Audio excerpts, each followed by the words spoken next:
बेवकूफ किस्म का आदमी है। घर वाले पुट्ठा के निकम्मेपन से परेशान रहते हैं। उन्होंने पुट्ठा को काम पर लगाने की बहुत कोशिश की, लेकिन कुछ फायदा नहीं हुआ। एक दिन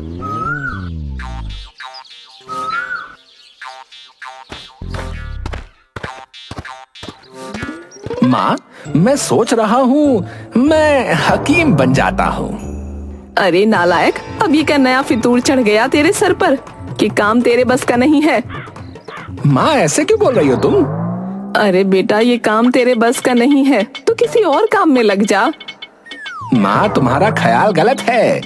इस काम के जैसा पैसा तो किसी और काम में है ही नहीं। वो कैसे भला, बता। तुम इन हकीमों को देख लो, जंगल से घास फूस लेकर आते, उन्हें कूट पीस कर मरीजों को दे देते और घास फूस के मनमाने पैसे लेते। हाँ बेटा, ये सही कह रहा है। काम सीख कर कुछ कमाने लगेगा तो शायद शर्मीली वापस आ जाए मायके से। अब तो क्रिस्टल भी बड़ा हो गया है। अरे माँ, बस तुम देखती जाओ, मेरी तरक्की को देखकर दौड़ती आएगी शर्मीलियां।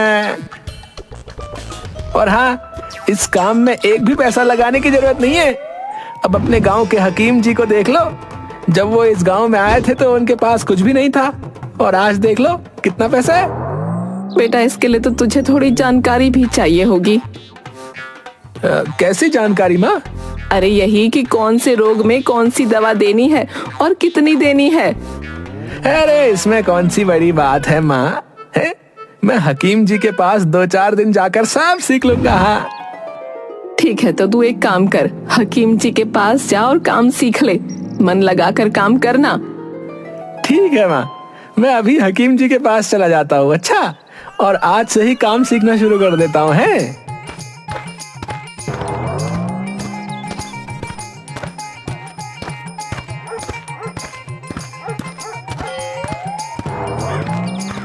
गांव के हकीम के पास जाकर, राम राम हकीम जी। राम राम बेटा, बताओ कैसे आना हुआ है? जुलाब वगैरह लग गए क्या? अरे नहीं नहीं हकीम जी मुझे आपसे ना काम सीखना है। मुझे ये काम सिखा दीजिए। हकीम पुट्ठा, है ना? कितना अच्छा लग रहा है ना बोलने में, है ना? बेटा, ये काम सीखना इतना आसान नहीं है ना? इसे सीखने में दिमाग, मेहनत और समय, है ना, सब देना पड़ता है बेटा। मेरे पास वो सब है, दिमाग भी है, मेहनत भी है और समय भी है। आप बस ये बताइए कि आप मुझे काम कब सिखाएंगे? बेटा, ये काम तुम्हारे बस का नहीं है, तुम कोई और काम करो बेटा। हकीम जी, जब तक आप मुझे काम नहीं सिखाएंगे मैं आपके पैर नहीं छोड़ूंगा, बता रहा हूँ। मैं यहीं बैठे रहूंगा। अरे अरे अरे, क्या मुसीबत गले पड़ गई। मुझे काम सिखा दो, आपको आपके पापा की कसम। अरे अरे अरे, अजीब आफत है यार, है? मेरे मरे हुए बाप की कसम दे दी। ठीक है ठीक है ठीक है, तुझे अगर काम सीखना है तो मैं जैसा करता हूँ बस वैसा तू करता जा। याद रखना, जैसा कहूँ वैसा ही करना है, ठीक है बेटा? ठीक है हकीम जी, ठीक है, जैसा आप कहेंगे मैं वैसा ही करूँगा। ये खलल उठा, ये खलल उठा। अरे मैं तुमसे कह रहा हूँ ये खलल उठा। अरे मैं तुमसे कह रहा हूँ ये खलल उठा। अरे गधे की औलाद, अरे मैं तुमसे कह रहा हूँ ये खलल उठाओ भाई। गधे की औलाद, मैं तुमसे कह रहा हूँ ये खलल उठाओ। तू बड़ा गधा है, कहाँ माथा पीटू अपना? तू बड़ा गधा है, कहाँ माथा पीटू अपना? अरे तुझे समझ नहीं आ रहा, मैं तुझे कह रहा हूँ। अरे तुझे समझ नहीं आ रहा, मैं तुझे कह रहा हूँ। बड़ी देर तक हकीम जो कहता रहा, पुट्ठा उसको दोहराता रहा और अंत में हकीम को गुस्सा आ गया। रुक जा पागल, तुझे तो हकीम मैं बनाता हूँ। और वो पुट्ठा को 2 घूंसे लगाता है। रुक जा पागल, तुझे तो हकीम मैं बनाता हूँ। और वो हकीम को 2 घूंसे लगाता है। अब रहने दे बस कर। आज के लिए इतना काफी है बेटा। अरे हकीम जी, अगर आप इस तरह से काम सिखाएंगे तो हकीम बनने से पहले मेरी अर्थी उठ जाएगी। आपका हाथ भी जड़ी बूटी पीस पीस कर भारी हो गया है। अगर तेरे जैसा एक और सीखने वाला आ गया तो मैं खुद अपने नुस्खे भूल जाऊंगा बेटा। एक काम करो हकीम जी, मरने से पहले मुझे काम सिखा दो। अरे आज के लिए इतना ही रहने दे तू, अब कल आना। अच्छा ठीक है हकीम जी, मैं कल आता हूँ।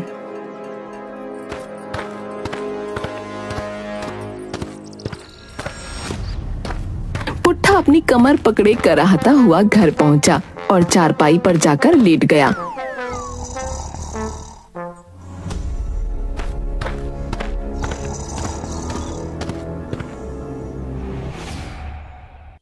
अरे ये क्या हुआ? तू कैसी आवाज़ें निकाल रहा है? माँ, तूने मुझे काम सीखने भेजा था। ये काम तो बड़ा मुश्किल है। क्यों, क्या हुआ? आज पहले ही दिन काम सीखने में तो मेरी तो हड्डी पसली एक हो गई। आई! अरे ऐसा क्या काम सिखा दिया हकीम जी ने तुझे?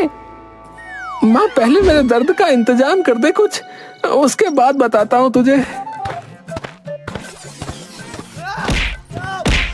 माँ घर के अंदर से हल्दी वाला दूध और दवा लेकर आती है। बेटा पहले तू हल्दी वाला दूध पी, तब तक मैं दवा लगाती हूँ। और ये बता, आज क्या काम सीखा तूने? अरे माँ, क्या बताऊँ, आज पहला काम बताया हकीम जी ने, खलल उठाने का। बेटा ये खलल क्या होती है? माँ, जिसमें दवाई कूटी जाती है। अच्छा फिर तूने काम सीख लिया ना, खलल उठा ली? हाँ माँ, खलल तो उठा ली, लेकिन मेरी हड्डियों का चूरमा बन गया। कोई बात नहीं बेटा, काम सीखने में तो मेहनत करनी पड़ती है, पर तेरी मेहनत एक दिन जरूर रंग लाएगी। ऐसे ही मन लगा कर काम कर तू, एक दिन तू बहुत बड़ा हकीम बन जाएगा।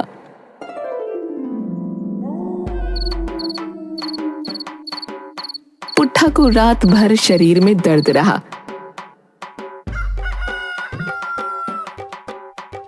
और सुबह उठकर किसी तरह फिर से हकीम जी के यहाँ जाने के लिए निकल पड़ा।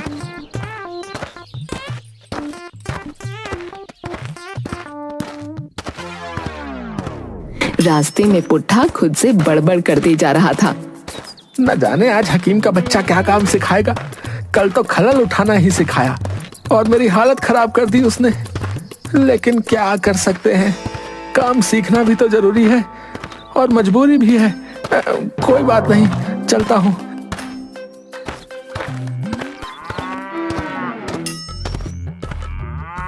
राम राम हकीम जी। अरे कमबख्त, काम सीख के मानेगा या मेरा काम भुलाएगा। आ गया पुट्ठा। तभी वहाँ एक मरीज आता है। राम राम हकीम जी। राम राम, बोलो क्या परेशानी है? हकीम जी, पेट में ना बहुत जोरों से दर्द हो रहा है। क्या खाया था तुमने? एक दावत में गया था, वहाँ पूरी पकवान बने थे, बस वही खा लिया था। भाई, किसके यहाँ दावत थी और खाना कैसा बना था, हमें भी तो बताओ। अब उल्टा सीधा खाने से पेट खराब हो जाता है। 2-3 बार पेट साफ होगा तो सब बिल्कुल ठीक हो जाएगा। पुट्ठा, इधर आ। जी हकीम जी, बताइए। वो जमाल घोटे का डब्बा उठाकर ले आओ। पुट्ठा डब्बा लाकर हकीम को देता है। हकीम जी 3 पुड़िया बनाते हैं और मरीज को देते हैं। ये लो, 3 पुड़िया, एक सुबह, एक दोपहर और एक शाम को खा लेना। सारी बीमारियां पेट से जुड़ी होती हैं।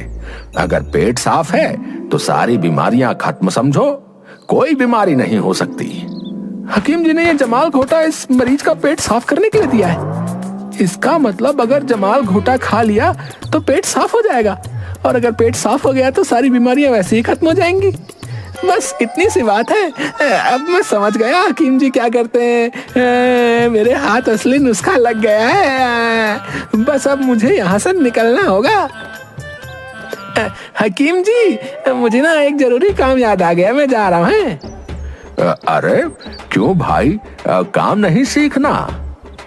सीखना तो है, मैं फिर किसी और दिन आ जाऊंगा, क्योंकि बहुत जरूरी काम याद आ गया ना मुझे जाना होगा है। ठीक है, तुम्हारी जैसी मर्जी, मेरी तो बला टली है।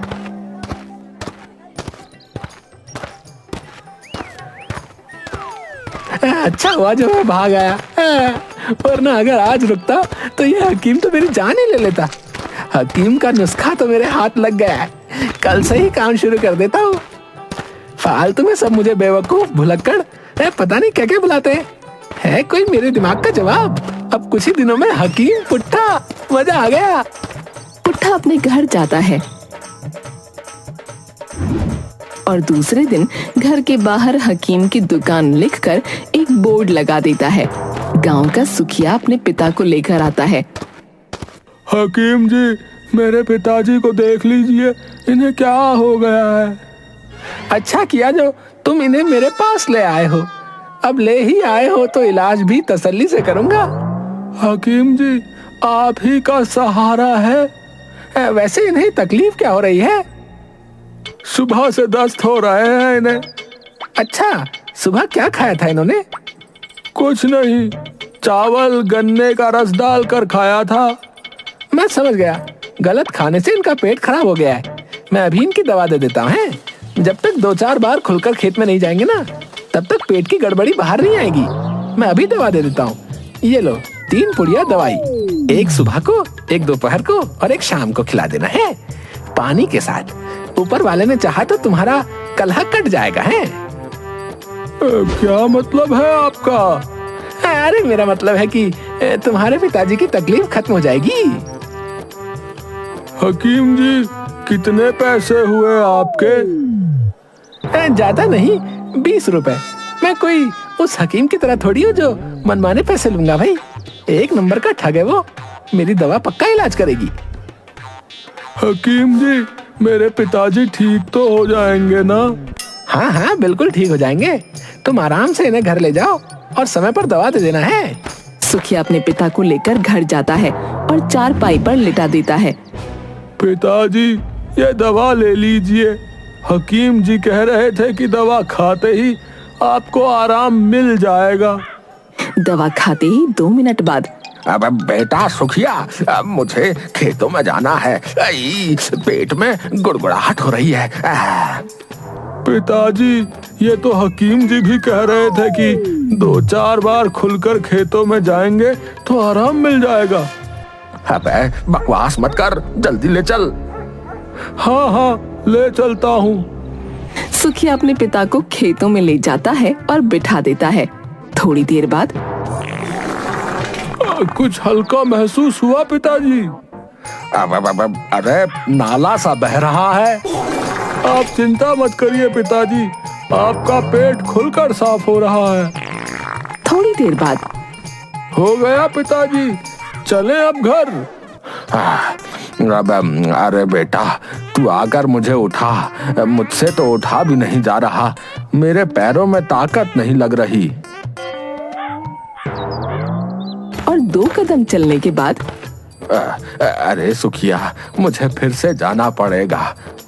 हाँ पिताजी, अभी ले चलता हूँ। सुखिया अपने पिता को फिर से खेतों में बिठा देता है। थोड़ी देर बाद, हो गया पिताजी, चलें। हाँ ले चल। वो जैसे ही खड़े होते हैं, अरे रुक जा, मुझे फिर से बिठा दे नीचे। ठीक है पिताजी। इस तरह 4-5 बार सुखिया के पिता घर जाने के लिए उठते हैं और उन्हें फिर से पेट में गुड़गुड़ाहट होने लगती है और वो फिर से खेतों में बैठ जाते हैं।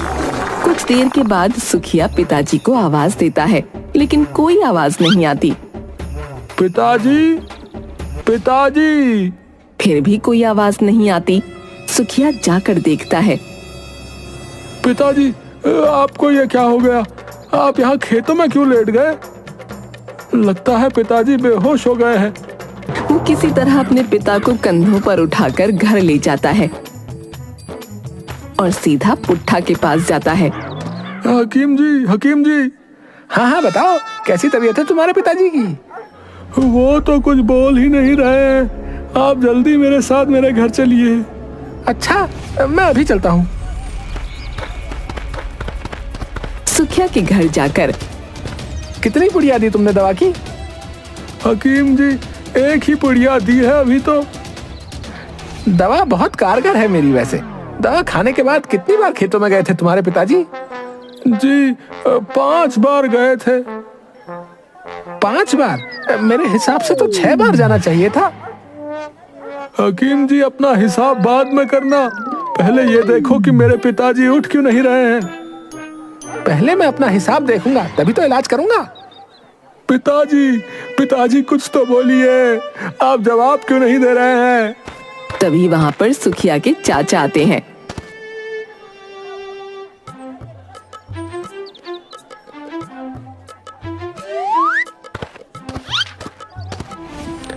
अरे सुखिया, ये कहाँ से बोलेंगे? ये तो ऊपर वाले को प्यारे हो गए हैं। अरे हकीम जी, देखिए तो मेरे पिताजी को क्या हो गया, कुछ तो करिए। पुट्ठा धीरे से उठता है और भागता हुआ अपने घर जाता है। माँ, जल्दी से सामान बांध लो, अब हम इस गांव में 1 मिनट भी नहीं रहेंगे। क्यों, क्या बात हो गई, पहले ये तो बता। माँ, सारा गांव हमारा दुश्मन बन चुका है। तू पहले बैठ जा और ठंडे दिमाग से बात बता, क्या है? माँ, बैठने का वक्त नहीं है, तुम जल्दी से सामान बांधो और यहाँ से चलो। ये गांव हमारे किसी काम का नहीं है, बस हमारा काम बिगाड़ते हैं सब। अरे नामुराद, क्या करके आया है तू, बता ना। माँ, सुखिया के पिताजी हाथ से निकल गए। ये सब कैसे हो गया? पता नहीं माँ, जो दवा हकीम जी मरीजों को देते थे, मैंने भी वही दवा दी। क्या बीमारी थी उन्हें? उन्हें दस्त हो रहे थे। कौन सी दवा दी तूने? जमाल घोटा दिया मैंने, हकीम जी तो यही देते थे। अरे नामुराद, किसी को दस्त में जमाल गोटा देते हैं क्या? वो मरते नहीं तो क्या होता? मेरे सामने एक रोगी को हकीम जी ने जमाल घोटा दिया था। उसे पेट की तकलीफ थी, इसलिए मैंने उन्हें भी जमाल घोटा दे दिया था। अब वो मर गए, तो इसमें मेरी क्या गलती है? अरे कमबख्त, तू एक दिन भी मुझे चैन से रोटी नहीं खाने देता। एक ही दिन में हकीम बन गया, और इतना बड़ा हकीम बन गया कि दुकान खोल दी तूने। निकल जा मेरे घर से, मेरी नजरों के सामने से चला जा। तू कुछ काम मत कर, बस मेरी छाती पर बैठकर मूंग दल। पुट्ठा बड़बड़ करता हुआ घर के बाहर चला जाता है। लेकिन मुझे एक बात समझ नहीं आ रही कि दवा तो मैंने वही दी थी जो हकीम जी ने दी थी, फिर ये गड़बड़ हुई कैसे? हो सकता है सुखिया के पिताजी का वक्त आ गया था, इसलिए खुद ब खुद चले गए, लेकिन इल्जाम मेरे सर पर डाल गए अपनी मौत का। ये गांव वाले ना मुझे कुछ करने नहीं देंगे कभी।